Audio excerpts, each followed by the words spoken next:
Oh man, welcome to On Democracy with FP Wellman. I am FP Wellman, the guy you've been looking for, or maybe not looking for. Really exciting week. We are now on the Midas Touch Network. If you're just discovering us for the first time, I talk fast. I know you're going to complain about that, but it is what it is. Matt, the producer's back there. He tries to slow me down. Never works. We got hand signals, doesn't work. But nonetheless, thank you for being here. We got a great guest on today. We're going to talk about some really cool stuff. We got a great group of broadcasts. We've joined now on the Midas Touch Network. I've known the Midas brothers for about 3 years in this fight for our democracy. I'm so humbled to be a part of the network and tell our story to a larger audience. So thank you for being here. Let's just get on with the show.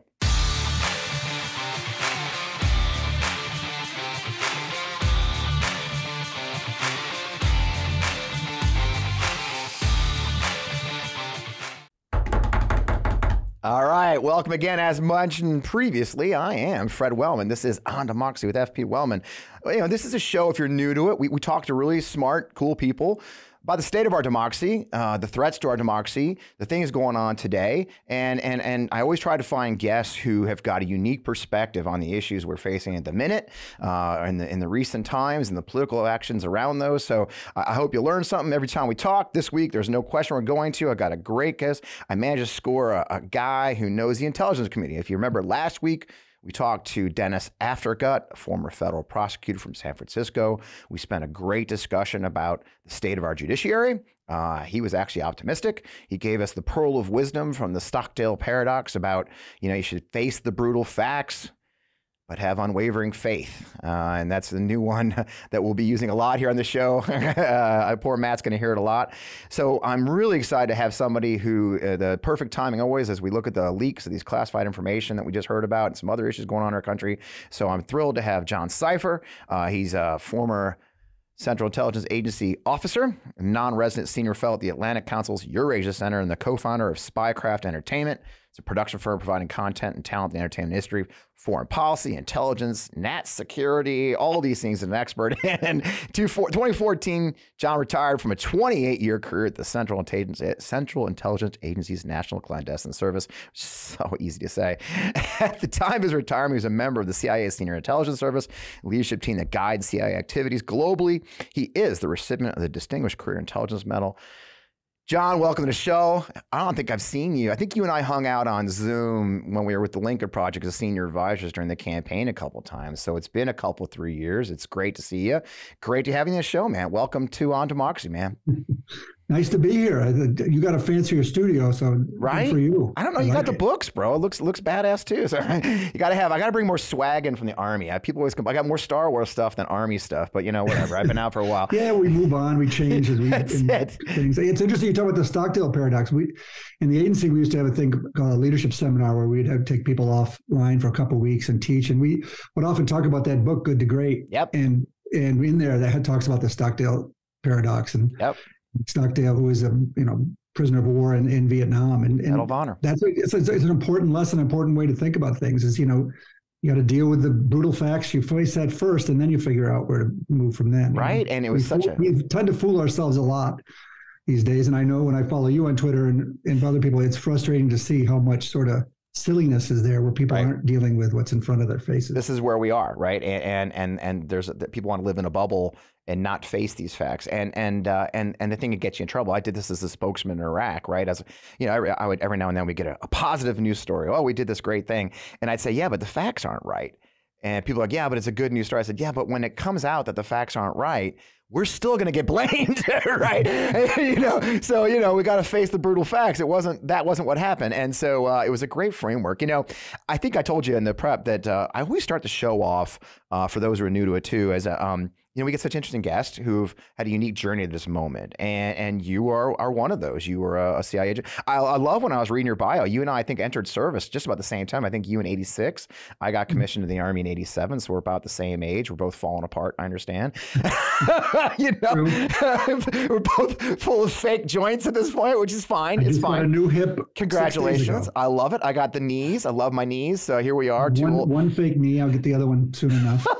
Well, we're more machine than man at this point. Two old fuckers. Here we are. And I was laughing because I was looking at your bio on Twitter, and you just mentioned that Glenn Greenwald just called you the left's favorite CIA dude. So obviously your bio doesn't necessarily point to where you are today. I mean, what was the journey that left you from the CIA to now that place where you're with the Atlantic Council? You're an outspoken voice from a progressive viewpoint on national security issues. What got you to this moment, John? Like so many journeys, it wasn't one I intended or, right. Sort of backed into. I had no intention of having any sort of public role. Yeah. I left the agency in 2014. I started doing some consulting work for Stan McChrystal's group that works with companies and that type of thing.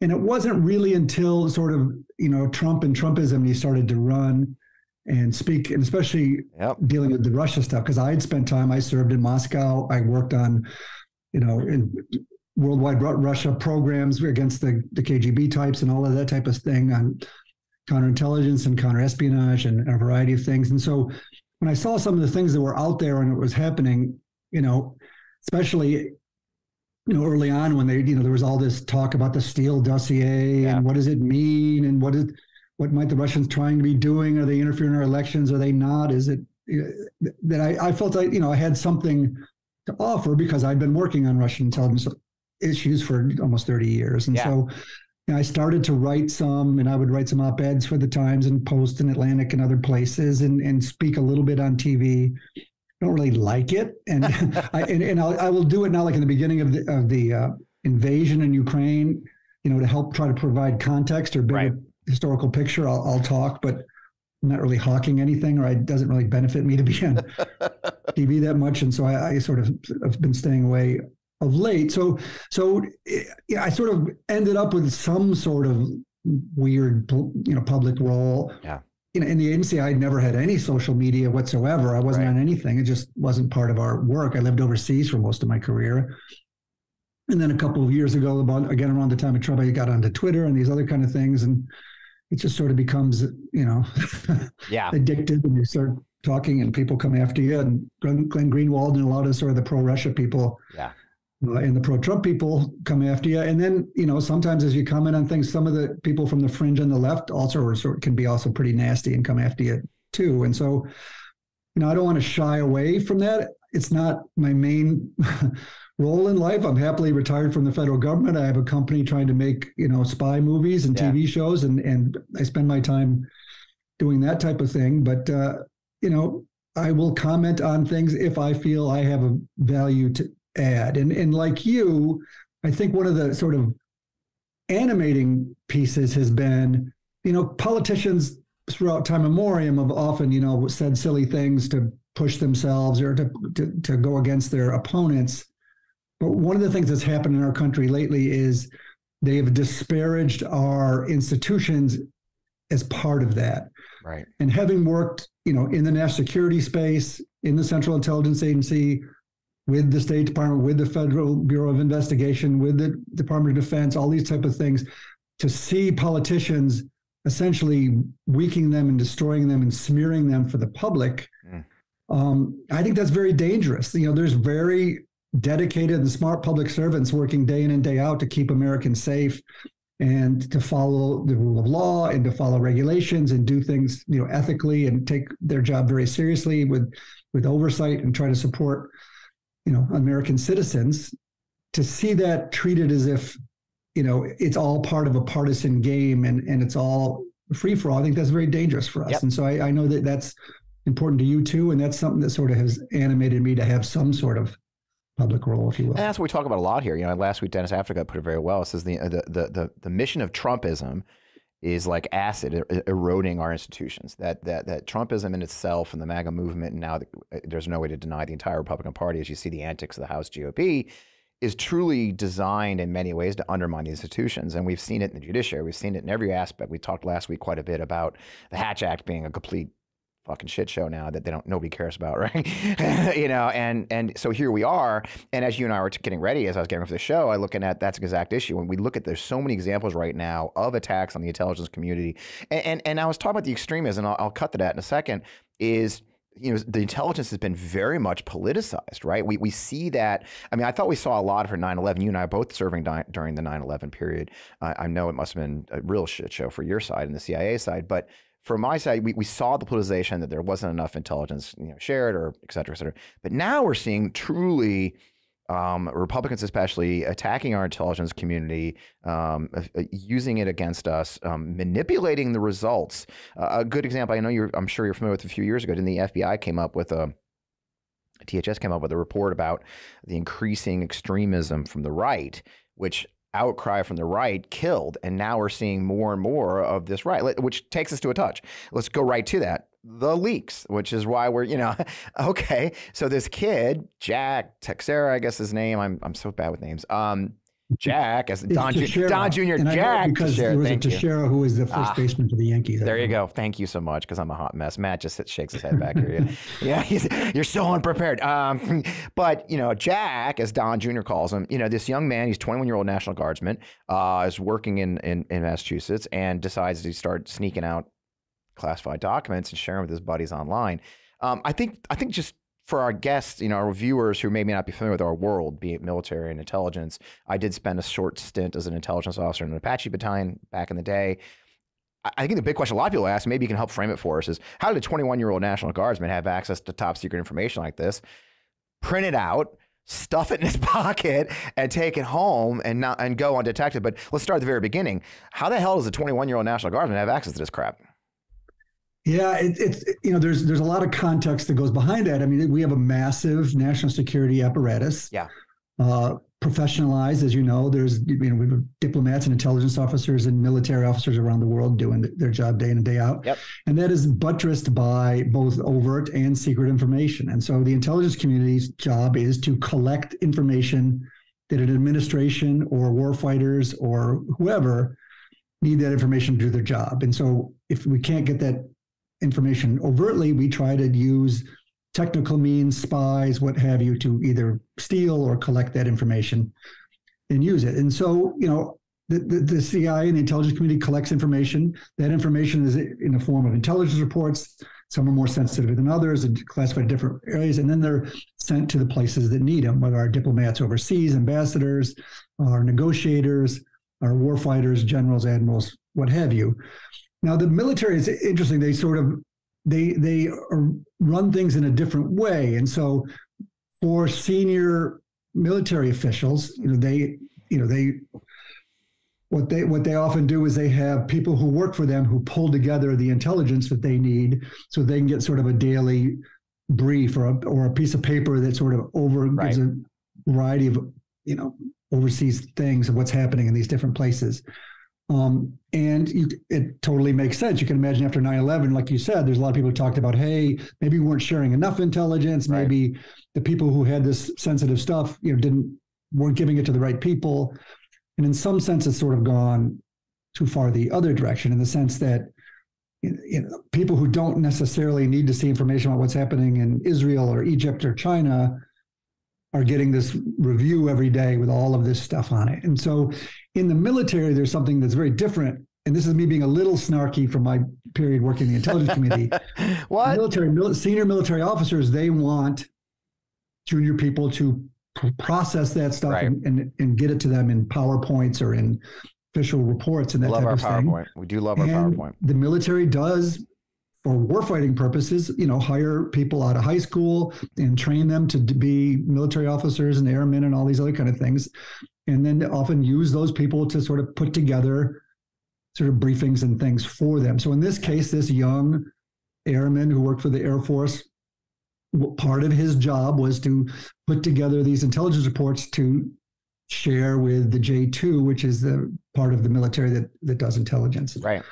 Now, we in the intelligence community and in the diplomatic community and State Department, if you're working on, say, Russia and Ukraine issues, you need information that relates to those issues. Now, what's hard for us in the intelligence community to say is this information that got leaked was, pieces of paper with intelligence on Ukraine order of battle, on what's happening in Russia, on efforts by the U.S. government to listen in on the United Nations General Secretary, on what the South Koreans were up to, what was happening in Israeli politics and riots, and what was the Egyptian doing in terms of supporting Russia. So there was this wide variety of things. And so from the intelligence community perspective, you're like, you know, we in the intelligence community and the diplomatic community don't hire high school kids to put together that stuff for us. Yeah. We essentially get the information we need for our thing. The military has gone too far. Yes, senior military officers need a variety of intelligence to do their job, but they don't necessarily have to rely on these, especially young people, putting together such a wide variety of things, so that if in fact it's stolen or leaked, it has sort of this global impact. Yeah, and we saw it. I spent the latter part of my career in the military as a staff officer for senior generals. Pretty much all I did for the last 8 years after OF won, after Iraq won. Yeah, that's all I basically did. And you're right. It is, and there's this hunger for information from some of them that is well beyond their scope.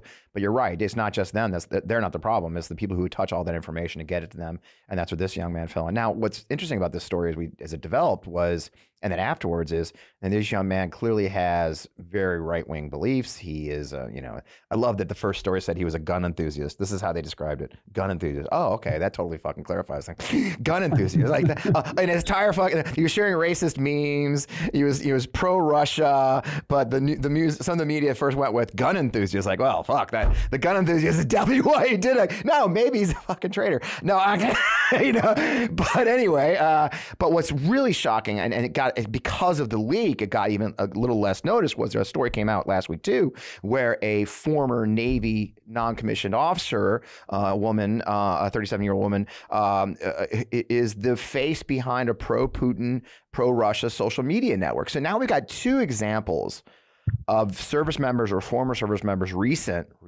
former service members, who are acting on behalf in many ways of Russia and then the pro-Russia.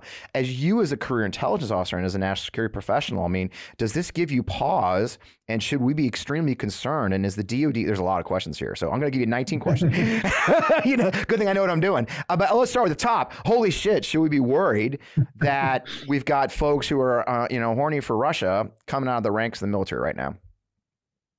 Yeah, it's interesting. I mean, we have again, a national security apparatus that's just massive, right? And for the most part, it's professional and serious, and does its job to protect American citizens. But if you have, a process that over 1 million people have access to classified information, you're going to have some bad actors. Right. Just like in business, there's going to be a certain amount of people who steal money, and in whatever else you work in, there's always going to be some. Now, I think our national security and our public service do a better job of sort of policing and trying to make sure that, and filling ethics reports and oversight and this type of thing. But it's sometimes happened. We've seen Bradley Manning steal 75,000 documents when he was working in the army in Iraq, and we saw Snowden steal 2 million or more classified documents from the NSA when he was working there, which should have been protected in a much better way. And we've had spies inside our own midst, Alder James in the CIA and Robert Hansen, the FBI, steal things. So it's a difficult process. It's probably more difficult in some ways for the military, because the military does recruit across a much wider swath of the U.S. population.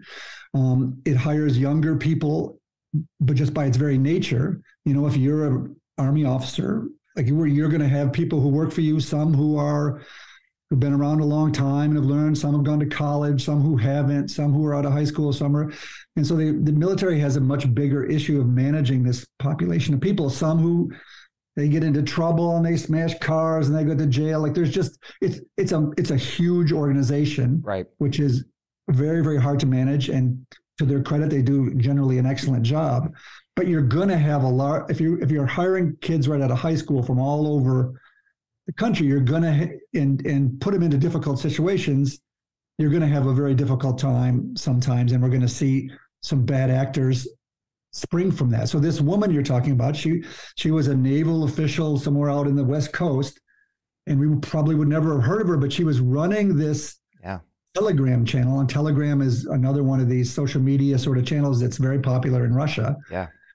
Claiming to be a Russian woman, Donbas Devushka. Devushka means young girl in Russian, and Donbass is that part of Eastern Ukraine where the war is going on. Yep.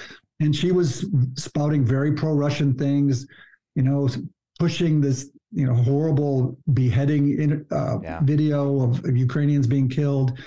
And probably she would still be doing it today, except for the fact that she ended up getting some of these classified documents herself. Yep. And actually either she or the Russians or somebody were fiddling with them and changing some of the information on them to make it look like this classified U.S. government report was saying something that was more pro-Russian or more anti-Ukrainian than it in fact did.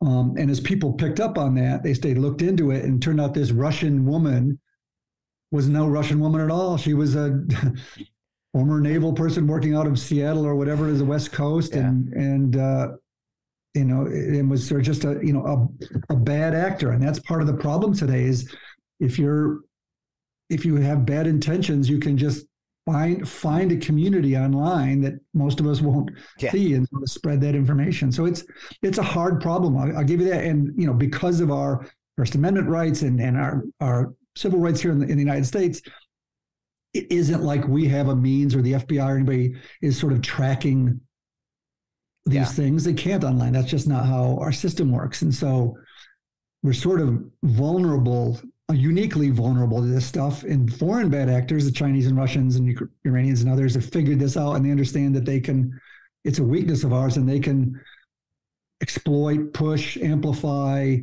support, push false information, disinformation, use these people for their own benefit.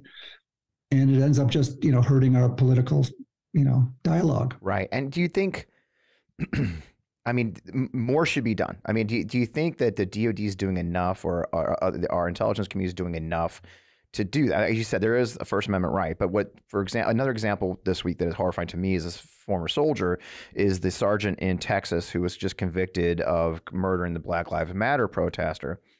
And he had been tweeting and posting on social media horribly racist things long before he grabbed a gun and drove an Uber into the middle of a protest in 2020. And no one apparently caught that he was still a sergeant in good standing. It feels like in many ways that, again, circling back to something we said earlier about the politics, that because of the pressure from and I will say it, the Republicans are pushing so much pressure on the military. Anytime they talk about wokeness, right, it almost feels like there's a fear within the military and the intelligence community to suss out these right-wing bad actors, and we're paying a price for it now, because now it's gone beyond just having some racist thoughts to conspiring with our enemies, right? I mean, is it enough being done, or do you think that's the case? Do you think the politics of this is pressuring them to not do more, and how do we fight that? It's a hard question, and I'm not sure that politics is making it worse, but it's certainly not making it better, and it probably is. When I went to work for the Central Intelligence Agency, it was made it clear that I signed over some basic rights. I let it be known that the U.S. government could track everything I did online for work, everything I had to put in, all money I spent, fill out ethic things. I had to, submit to polygraphs. I had to submit to background investigations. I had to report contacts with people. Essentially, I did give up some basic rights because I had the privilege of having very sensitive information that protected American citizens and could be damaging to America if it wasn't handled right. And so I do think perhaps the military can find a way. If you sign up to work for the United States military, in a certain sense, you should be signing up to be monitored. As a citizen like you and I who are out now, the FBI should have some reasonable cause, or anything to monitor our communications or what have you. They should have some criminal predicate for that. But if you're inside the military, they should be able to, track what you're doing online. They should be able to know what you're up to. They should be able to see if you're, during the day, you're on other chat things talking about sort of, I don't know, these right wing or left wing sort of activities that are beyond the pale. And, I think we're Americans, so we often look for sort of easy technical solutions. And so we'll probably go out and find some Beltway bandit and hire some software and say, it'll tell us if people are operating this way and that way. But nothing really substitutes for just good leadership, for people paying attention to the people under their command knowing them, understanding them, listening to them, and making sure what they're up to. And it probably has been made harder by COVID when people are so often away from each other and not around each other as much. Yeah. And get up to things. Well, I do have fear. I mean, we know that so many of, and of course you're not military, you're intelligence community, but on the military side, there's so many veterans that participated in January 6th, for example, a huge number of veterans, a huge number of people from our national security world that participated in those events and continue to participate in events on the right. My God, I mean, I don't know if people know, an actual active duty major in the United States Marine Corps from Quantico held the door and pushed a cop back. I mean, a serving field grade officer of the United States Marine Corps participated in essentially an insurrection. It's shocking to see so many people from our world, and we do see it in the intelligence side. I know people from your world who I know from past lives who have now gone over to that very dark world. I mean, it does give you pause when you see some of your peers who have sort of gotten lost in that world, and does that make it harder for us to fight back against this fascist movement? It's a great question, and I think all Americans see it. Relatives or what have you seem to have been given the ability sort of to think these sort of crazy things. And I mean, people want simple narratives. People want their instincts to be sort of pushed forward. And I mean, and in a certain sense, you want to hire people for law enforcement or for the military who are, who are more conservative in nature. Right. These words sort of have become meaningless, conservative or whatever. But so and they're maybe more prone to go over the line. It's a real problem. People should have a sense of what's appropriate and what's not appropriate, especially if you have been given the great right and privilege to work for your country. Yeah. If you want to engage in political activity, that's fine, but you shouldn't do it from inside, our agencies. And you should have enough common sense, civic pride, knowledge of history, and knowledge of our specialness as a country that you should protect the country and understand the dangers of some of this kind of activity. Right. Yeah, I don't have a great answer. If we did, we'd maybe be in a better place. We wouldn't be here, and it doesn't make people feel better. I'm sorry, folks, if you're listening to the show and you expect it to feel better. You're fucked. I'm so sorry. It's not great. Well, yeah, I mean, I said something a lot during those events, and if you look at, I used two people as an example, Brian Sicknick, who died, and Ashley Babbitt, who died. And both of them were Air Force veterans, right? And they're on different sides of that divide that day of the battle lines. And I say often to people who are not from our world, both of them thought that they were supporting their oath to the Constitution that day. And that's, I think, how insidious the propaganda, if you will, and the talking points of the right, especially, the authoritarian movement have become, that they've twisted, like you said something earlier, like, well, conservative, we want conservative people. Yeah. Conservative meant they don't do crazy shit, right? Now it's something else. The right, especially in this moment, has really twisted our values that you swore an oath to, uphold and defend the Constitution, all enemies, foreign and domestic. They both thought they were fighting enemies, domestic enemies that day, and neither thought they were the bad guy, which is a shocking twist of the thing you and I served, because we both served a similar oath, for our adult lives. I did 22, you did 28. At the same time, we see, I mean, for me, I did a bit of a rant yesterday on the Midas Touch Network about Don Jr. comes out, fucking cokehead, comes out with a video, right? I think I sent it to you because I was like, dude, you got to talk. You're like, no, I'm not talking about this. Like, no, you're talking about it, bro. I got bad news. You're on my show now.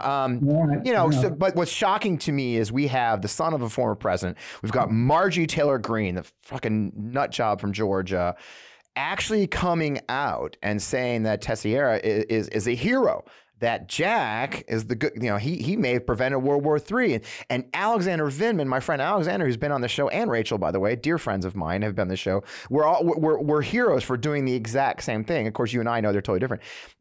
Does it infuriate you to see leaders, politicians, and others essentially fucking horny for Vladimir Putin, basically? I mean, it's got to shock you as somebody who served in Russia and seen the arc of what Vladimir Putin's become, to see someone of that stature and American leaders essentially supporting his efforts and supporting someone who's a traitor to the United States. I mean, how does that make you feel? And are you pissed off? I'm like, oh, I'm pissed off, obviously. You know, a lot of it sort of comes back to the sad and ugly fact that, and a lot of this is Trump, but Trump obviously was grabbing onto something that already existed out there. He's a master of that, right? That's his thing, right? There's a version of this on the far left too, that your political enemies, the people you disagree with in the United States, are your real enemies, and therefore anything you do to damage them, to go against them, is righteous because they're the enemies. Right. But our real enemies are foreign enemies. They're not people inside our own country. I mean, Republicans and Democrats and everybody should be trying to make for a strong, healthy, economically prosperous United States. We should be,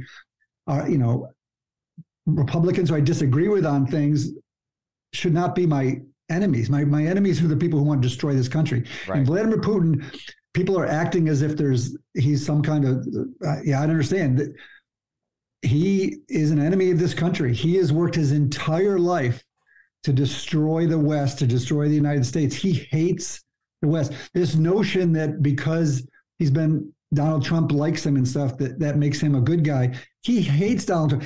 He supports Donald Trump because Donald Trump is the chaos candidate. He wants to weaken the United States. Therefore, he will do anything to provoke and push information into our tribal nature so that we attack each other. And it doesn't just happen in the United States. It happens in Europe and other Western countries. This is all part of a game that the Russians have been using forever of subversion and sabotage and disinformation and assassinating their enemies and all of these type of things. So for any American to think that person is actually an ally of theirs is completely beyond the pale. Vladimir Putin is committing a murderous war against people in Europe right now, and he's not your political ally. No. And it's just awful to see that. And it's one thing, to say, because Donald Trump says it's good and the Democrats are supporting Ukraine, I therefore should support the other side. That's not good civic pro-American behavior. And I see it on the left. We talk about Glenn Greenwald and all these other kind of guys that have gone in their own weird way to be pro-Putin or to be whatever, because they have spent so much time in their lives as critics of the United States. Yeah. They criticize, they're angry, they've been of things, and legitimate criticism is great. That should be what's going on. But they've become so that almost instinctively anything the Americans do must be evil. Therefore, the other side must be right. Right. And the Russians have been playing this game for decades and decades. Before World War II and everything, they were using, pro-communist people in the West who were sort of, who were against their own governments. Right. They were supporting them, and those people were becoming pro-Soviet. While at the same time, the Soviets and Russians were hiding that they were just mass murdering their own people. But there was Americans and Westerners who were talking about, this is the future, and these are great people because they're being lied to. And the Russians know how to do the disinformation lying game. Vladimir Putin knows that the right wing likes things, so he's spread this version of he's anti-immigrant, he's anti-gay, he's Christian. Yep. He sent Marie Butina here to suggest they're sort of pro-gun. Right. And I lived in Russia. They are not. They are Orthodox Christian. They're against all other Christian sects. They are anti-immigrant. They are anti-gay. That's for sure. But the sense that they are compatible with American right-wing people is crazy. It's not a gun culture there. And they hate Americans. So yeah, it's just really, really sad. We can disagree with each other politically without supporting our enemies. And you and I, we have a history. We have fighting authoritarian religious zealots overseas. That was our lives. You lived overseas. I was in the military. I did 4 combat tours, and all of them in Iraq. I keep finding myself back in Iraq, it seems like. And there was a great piece in the Washington Post today calling for President Biden, the Democratic leadership in Washington, to do more to push back against this rising extremism. I've written the same. I wrote a piece last week about Truman, in the Truman Commission, if you remember from your history of that we know Harry Truman. Really, I'm a Missourian, so I know him, but because of the Truman Committee, where he stood up and said, "Hey, look, we got to fight this war better." It's not disloyal to say, we're wasting billions of dollars. I think there was a calculation. He saved us $332 billion in today's dollars in what he did with the fighting government waste and abuse and so a lot of us are saying, well, I do support passionately Mr. Biden. I'm glad he got elected. You and I are part of a coalition of organizations that helped that. Do you think there's a danger from your experience working overseas against these despots, against these zealots, against Vladimir Putin directly as an agent of the CIA? Is there a danger here of not addressing this rising extremism? I mean, you've seen it yourself in those countries, I bet. And I won't get into your secret life, but I'm sure you sat back and observed and reported on rising extremism in other countries. Do you take pause here in America, John? I mean, you're watching it yourself as a private citizen. As someone with your experience, should we be worried? And like many of us say, shouldn't there be more being done to actually fight it? It's not a culture war, right? You just named all the things that Vladimir Putin stands for. Those aren't culture war. Those are his fucking things. So how do you as a CIA just say, shit, man, we got to fight here? How do you feel about that? Wow. Yeah, I mean, I spent a lot of time actually in the Balkans, in Yugoslavia and Serbia. I lived over there for a number of years. In some ways, it's really sad to see some of the similarities. And so, what eventually led to just a brutal, nasty, murderous civil war in the former Yugoslavia. We saw sort of despots like Slobodan Milosevic using television and using, ethnic slurs against other people living in his space against each other. So there became a very strong rural-urban divide in that country. So I lived in Belgrade in Yugoslavia, and people there were they traveled, they were pretty open, they understood, they could criticize the regime, but people outside in the countryside were getting sort of a whole different message, and they were a majority of the people. And so they were getting the pro-government, pro-Milosevic sort of anti-Croat, anti-Bosnian, anti-American, anti-Western view. And they actually, stoked anger against their own citizens so they would fight each other. And we're seeing that here. Politicians for immediate political benefit are stoking the irrational fears of their supporters to attack other Americans. And it's incredibly dangerous. And yes, of course, I support President Biden in the sense that he is a normal, pro-American, thoughtful, serious person who lets our institutions work, that he, but is he up to the task in terms of dealing with sort of the anti-democratic things that are happening now? I don't know. This is a serious way. He's an, I want to pretend like he's, totally together and doing these, but he is much older person. He sort of lives through, his experience is animating him, and this is a different time. I mean, and you can talk about the Putin and Russia stuff. Previous administrations, Democratic administrations, mishandled Putin, and did not push back, and we needed to push back. And in many ways, our policies over numerous administrations led to this place where we are today. Yeah. So I can be very critical of the Obama and Biden administration, how they dealt with Russia, even though, thank God, Biden's in office and not Trump. Yeah. So there are legitimate issues, and as Americans, we should be asking a lot of our leaders to deal with these things. It's a really complex and difficult world, and it's made worse by our tribal politics at home. And there's no one person, there's no one politician that has the capability to fix it all.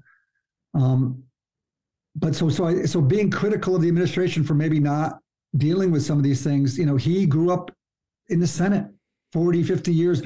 He wants to get along with the other side so that they can make, because essentially governing is compromise, right? Yeah. So if both sides stay at their far fringes, nothing gets done. There's no legislation, there's no governing. You need to work with your person on the other side to create compromise to get things done. And that's his sort of instinct. But does that instinct, is that the place we're in? Is there compromise with some of these sort of, Republicans who have become authoritarians? Right. There is the Romneys and the Cheneys and others of the world that are out there that are still conservative Republicans who care about the country, but they're not in the ascendancy. No. And you see, I don't know if you had a chance to listen to the tape from Tennessee, the Tennessee holler, God bless them. Got the tape of the Republican caucus meeting. It's in my Substack. You have to post the fpwoman.substack.com. In the Substack, I talk about these tapes, and shocking to hear what they're saying behind these closed doors. And one of the Tennessee state legislators was saying very clearly, his big theme and his yelling at his colleagues was, we're in a fight for the Republic.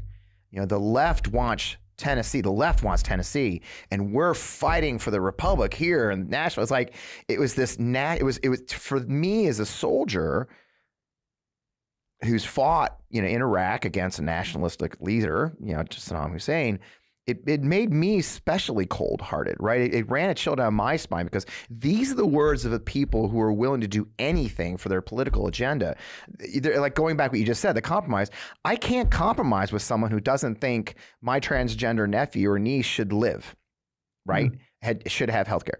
I can't compromise with someone who thinks it's okay if my wife dies from a pregnancy that goes south, as long as it saves fetuses, somebody else's fetus, right? I can't compromise. And when you hear the voice of someone who literally feels like their work in a fucking state legislature in fucking Tennessee is, is that point where he literally is using the words of violence, if you will, right? And I that's what shocks me, right? And so, where did they get that idea? Well, how is it possible that you can look at Joe Biden, right, who is the most centrist, right, compromising, non-radical kind of politician you can imagine, and convince yourself that he's a radical who wants to somehow destroy the United States and destroy everything you've come to view? I mean, have we been indoctrinated through sort of Fox News and others through decades and decades so that we're so skewed? Yes. Or do you believe this, or is this just your way of getting what you want politically? It's crazy. Like, it is. Some of the things that are so animating and so angering to Republicans, some that are willing to, talk about violence and things, wokeism and all that stuff. Is that really a problem? Like, or you hear people in country places where there's no immigrants talking about how awful and immigrants are taking everything. You're like, well, I mean, there are real issues and real problems, but they're not affecting your day-to-day life. If you listen to some Republicans, they talk about how the country is falling apart. Well, I walk out every day. The country is essentially the same as it was 3 or 4 years. My stores are the same. Things are going the same. But somehow in your mind, you've created that, like, the day that Donald Trump left, a hellscape started, right? Or, and the day he comes back in, it's all wonderful. Like, or the idea in this case, politics is not life. No, and in this case, what were these protests about in Tennessee? Because kids are getting fucking slaughtered in schools. 3 9-year-olds were murdered in their classroom by a semi-automatic weapon. The shooter fired 152 rounds before the good guys with guns got there. Okay? And the kids are mad, and they protested. They used their First Amendment rights to petition their government. And that was what they construed to be an assault on them, and assault on their values. I mean, you're right. I would say, I think I answered your question. I'm not supposed to do this to the host. I do think it's the propaganda. I see it here in Missouri. I'm a red state guy. And I see it here where they just really do believe that we're eating babies. And it's just, I talk to very level-headed people, and I'm like, what the fuck are you talking about? Are you insane? Like, none of that's true. And it does worry me. And for you and I think as national security professionals in our past lives, you still are, frankly, it does cause me great concern. And I do criticize my government, unfortunately, and I do support them. I'm not one of those Lincoln Project guys that tries to pretend he's still a Republican. That ain't me, bro. I quit that shit. I'm a Democrat, tried and true. But by the same token, I desperately want my government to fight. I desperately want the recognition that what they call culture war issues, book banning, guns, transgender rights, healthcare for pregnant women, are life and death issues. And you, man, the Balkans, you get it. You saw how these issues became death, real wars. A culture war can become a real war very quickly. Yes. And in many ways, it's hard to argue it's not. When a young boy, a 16-year-old boy, knocks on the wrong door and takes a bullet to the head, I think we're there, right? I mean, I think what I saw in the Balkans and what I'm seeing here, there's a real power from believing you're a victim. If you think you're a victim, you can do anything to sort of respond to that, and you see that amongst people. I saw that in the same thing in the Balkans. Like they were, the Serbs, who were the plurality or the majority of people there, and were sort of politically the most powerful group amongst the ethnic groups, the Slovenes and the Croats and the Bosnians and what have you, and the Kosovo Albanians and others. Those groups were smaller, and they felt a little bit threatened by the Serbs. But what Milosevic did is he told his own people, who were the powerful people, you're the victims. They're coming for you. You need to stand up for yourself. You need to fight for yourself. And when those people did, when the more powerful groups started fighting, it scared the hell out of the minority groups. And there's some of that in the United States. What's happened is white Christian Americans have somehow convinced themselves that they're the victims, that people are coming for Christianity. They're coming for their way of their life, that there's a threat to them. And therefore, I'm a victim. My people are victims, and we need to fight. And if you're a victim, it gives you this righteous authority to do things. And we got to get off of that soapbox, because, if, some transgender person selling beer, I'm very centrist. I'm an old American white guy. I'm not real comfortable with all that stuff, but it doesn't affect my life. It's fine. They should get as much support for their rights and this kind of stuff. I don't need to pretend like I love it or anything, but it's not important to me in my day-to-day life. I don't need to get angry about other people's things. I should focus on, what's important for fun of me. But if you take that as that one silly thing is an attack on my people, I therefore need to respond, it's very, very dangerous. And so the victimhood thing is really powerful. And if bad actor politicians and people like DeSantis and Trump does it instinctively, he's like this feral instinct. He doesn't even know what he's doing, I think. But others like Hawley in your state and DeSantis, these people, they know exactly what they're doing. Yeah.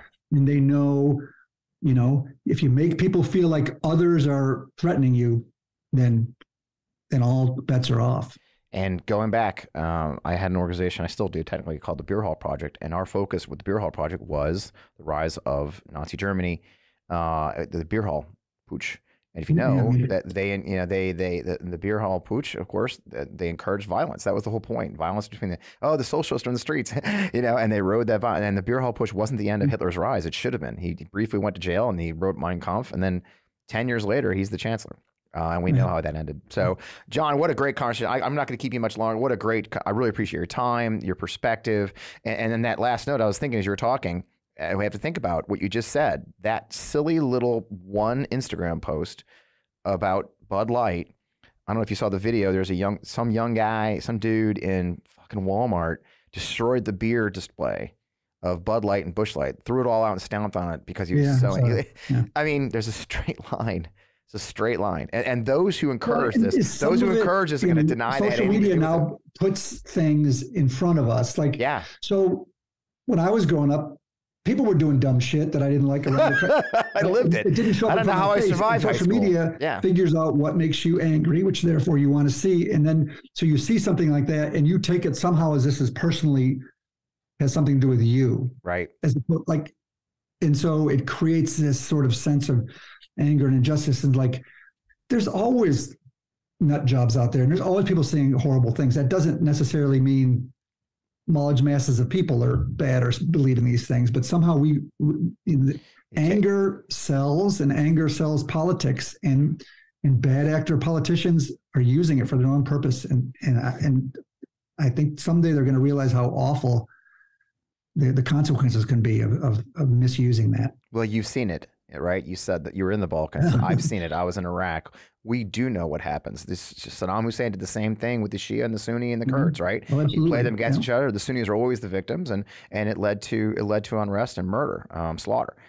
We do know, people like me. It's funny. That's why we talk about the gun stuff for me. And I'll end this is, I lived in Baghdad. I know what a gun culture is like. Okay, people just fucking die. A lot of fucking people die, and I don't want to live in a place where I have to worry about dying in the streets because you're a fucking gun. So if you John, take away a lot of the names and specific stuff, some of the things that these people are pushing for is Somalia. So like Somalia is exactly, nobody bugs you, y'all have guns, you can shoot each other, no one bugs you, can shoot. Like, come on, like we're the United States, we have to live amongst each other. We need to work together. There's going to be stuff, again, governing is compromise. We created a system that, yeah, you're not going to always get everything you like, but you have freedom to essentially create a world for yourself.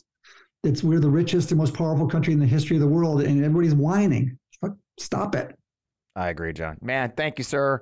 I appreciate your time. Thanks for joining the show. It's a wonderful time. I enjoyed spending time with you. I look forward to spending some time again with you. Carry on what you're doing. We're in the fight for our country, and I appreciate you, brother. Yeah, my pleasure. Thanks. Thank you. Man, great talk. You know, I was talking as John was leaving, I was thinking about a story I tell often. And maybe you've heard it, I don't know. So I served in Iraq. I did civil affairs and amongst my many jobs. And part of my job was to work with the local civilians in the area. And one day I was sitting with my favorite sheikh, Dr. Muhammad, who's a story maybe you'll tell. Actually, hopefully I'm in a book soon, as a matter of fact. But I was sitting with Dr. Muhammad in his village, in his little meeting room. We had lunch, you know, sheep on big platters. And we were talking about democracy and freedom and the differences between American freedom. And at that moment in 2003, after the fall of Saddam, after 30 years, freedom in Iraq. And something Dr. Muhammad said has stuck with me to this day. And it's something that animates me in this moment.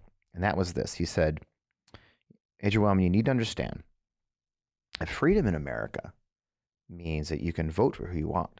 And you can drive about the country all you want, and you can live your life without, you know, and make money and live your life with some freedom. In Iraq right now, freedom in Iraq means you stole my sheep, boom, I kill you. That's the difference between freedom in a democracy, a capitalist society, and one that's been governed by a dictator and an authoritarian for 30 years. And I fear for our nation when a 16-year-old young man who knocks on a door, the wrong door, gets shot in the head because the 84-year-old fool was scared. But what's more terrifying is there was a question or not whether the 84-year-old man actually committed a crime, because Republicans have created laws that allow him to shoot someone. And all he's got to do is say he was fucking scared. That ain't far from where I sat in that dusty, dirty mud house in northern Iraq. And that should give every American pause. It does me. So when people ask me why I'm so obsessed about what I do and why I have such a loud voice and why I take the shots to the face that comes with, that's why. Because you know why? I've seen the bodies on the side of the road. And I know where this goes. So, food for thought as we go away. With that, as you can see, we're now in the Midas Touch Network. I am so excited to join their lineup of incredible hosts. My friend Jason Kander's on here. Ken Harbaugh's on here. Of course, Politics Girl in Texas. I mean, you know, the Myseless brothers have been so good to me and such good friends. We've fought in this battle for our country for 3 years together. It's such an honor or privilege to join them. If you're new and finding our show for the first time, our past episodes are available on Democracy Podcast on YouTube. It's called On Democracy Podcast is our channel on YouTube. We've got 28 or 30 episodes there, plus on audio, all your audio platforms, Apple, Spotify, Google, Amazon. We are freaking everywhere. We don't mess around. We put it everywhere. We're really excited. We're also really excited about our Substack community, which is growing beautifully. Address is on screen. It's fpwellman.substack.com, fpwellman.substack.com. You can join for free. We'll be dropping a paywall soon. It's been going for about a month, but if you really want, I would just love you to join that. I'd really be honored if you join as a paid subscriber, and I think you'll be glad you did. We're going to have to release some special stuff on there for that. So it's on Democracy for that. It's the fpwellman.substack.com. In the meantime, you can find me online always, as you know, at fpwellman if you follow me on Twitter, at fpwellman official for your Instagram. I just had a bunch of Instagram hits. We did a really fun short for our friends at Midas Touch. Going to be doing a lot more of those because we had a good time doing it. And I get to cuss They bleep it, but I get to cuss. So I hope you'll tell your friends about the show. You'll subscribe on all your favorite platforms. You'll look for us on Midas Touch every Friday night right now. We're just thrilled to be a part of this movement. I'm so happy to have you. So happy to have so many new viewers and guests to join our show. And I hope you're enjoying it and we'll enjoy more. We've got some incredible guests coming up. You're just going to love what we've got coming. As always, I want to mention my friends at Vi Media here at the end. I'm in a studio called Half Coast Studios here in Creve Coeur, Missouri. It's run by Vi Media. They're a wonderful group of companies, your digital marketing firm to help you wherever you are in the country. It's vie.media. They're a great organization if you're looking for a digital marketing firm that can really think like you do, operate for small business and large business alike, and check them out. They've been a great friend to me in this show as I've built this, and now we're on the Midas Touch together. So thank you for all that. In the meantime, keep up the fight. You know, it's easy for us to be angry. There's some tough stuff we have to talk about. There's easy stuff for even we have to talk about our own side sometimes in uncomfortable ways. But the key here is that we don't just fight with anger. We fight with direction and earnestness and conviction. And as I cast last week said, we have to face the brutal facts that we are in a very difficult moment in our country, but we have to have unwavering faith that we will prevail, that right matters here. Right still matters. Like my friend Alex Vim in his book, right matters. And I think if you believe that, we can win this thing. Thanks for joining the show. Again, I'm Fred Wellman. We'll see you next week.